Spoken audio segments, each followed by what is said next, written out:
साधारण 1980 ची गोष्ट. रिचर्ड नावाच्या माणसाने आपल्या टीव्हीवर रोमानियाच्या एका खेळाडूला टेनिस स्पर्धा जिंकल्यानंतर $20,000 चेक घेताना पाहिले. ते पाहून रिचर्डला धक्काच बसला, कारण बक्षिसाची रक्कम त्याच्या वार्षिक पगारापेक्षा कितीतरी जास्त होती.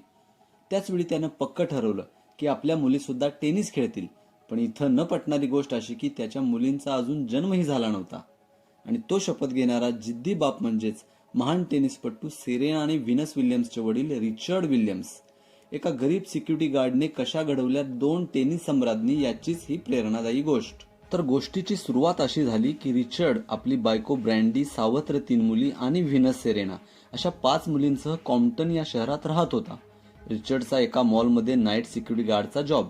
परिस्थिती गरिबीची. तो काळ असा होता की टेनिस म्हणजे उच्चभ्रू आणि गौरवर्णियांचा खेळ. रिचर्डकडे टेनिसबद्दल ना माहिती होती ना या महागड्या खेळाच्या प्रशिक्षणासाठी लागणारे पैसे. पुढील 2 वर्षात रिचर्डने टेनिस संबंधित मासिके आणि व्हिडिओ कॅसेट्स गोळा केल्या आणि स्वतः खेळायला सुरुवात केली. आणि आता या लहान मुलींचा वडील आणि प्रशिक्षक सुद्धा रिचर्डच होता, जो त्यांना टेनिसचे प्राथमिक धडे देऊ लागला. त्यासाठी त्यानं आपली सिक्युरिटी गार्डची नोकरी सुद्धा सोडली. मिळेल त्या टेनिस कोर्टवर जाऊन पहिल्यांदा तिथली साफसफाई करून नंतर टेनिस शिकवणं हा त्याचा दिनक्रम. गरीब रिचर्ड स्थानिक कंट्री क्लबमध्ये वापरलेले टेनिस बॉल मुलींना सरावासाठी आणत असे. रिचर्ड्सने अनेक प्रशिक्षकांकडे सेरेना आणि व्हिनसला विनामूल्य ट्रेनिंग देण्याची विनंती केली. त्यांचे खेळाचे व्हिडिओज दाखवले, पण कोणताही प्रशिक्षक विनामूल्य ट्रेनिंगसाठी तयार होईना. रिचर्ड आणि ब्रँडी मूळचे खेळाडू.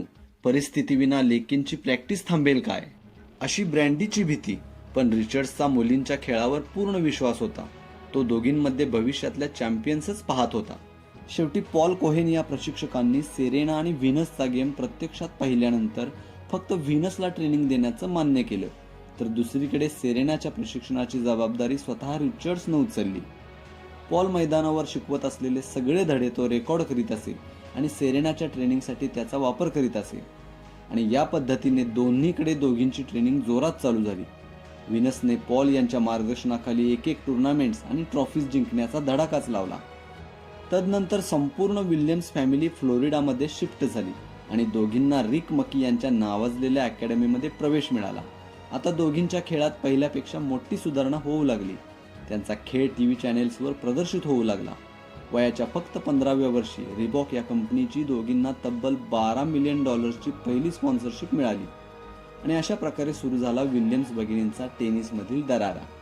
5 वेळा वर्ल्ड चॅम्पियन बनणारी व्हिनस ही पहिली आफ्रिकन अमेरिकन मुलगी होती.